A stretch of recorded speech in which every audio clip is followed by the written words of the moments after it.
Hi again. Hey, so I know we've really only talked about what you need to do to prepare yourself for an online session, but it's really important that we also take our students' possible challenges into consideration. Meaning, if you are going to use conferencing software to facilitate your live session, there are a few things to keep in mind. First, instructors should make sure that students are comfortable with the technology. There shouldn't be any technological difficulties that would distract the students from participating in class.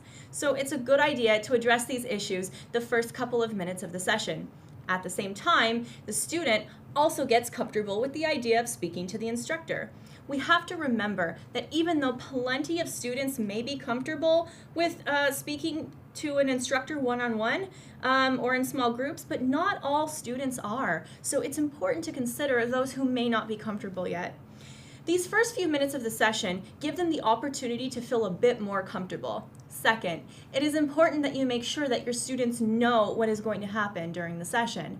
When you start an in-person class, you probably greet the students and then you go over to the board and you write the class agenda and the objectives on the board. Well, we apply this same practice in online sessions. So after you give students a few minutes to get comfortable with speaking to you and interacting with you, then you help them resolve any technological difficulties they may be having. So go ahead and explain how the session will work and what you will do during the session. Students should be aware of the fact that they will be expected to ask and answer questions and participate in role plays, among other things that happen in the session.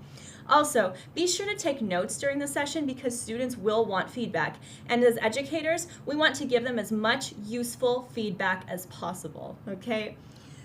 Finally, at the end of a live session, it is important to ask the students how it went, what they liked, what they didn't like, and how it could improve the next session. This feedback is valuable and will help you structure your next lessons. It also helps the student feel like their concerns are taken into consideration and that someone is listening.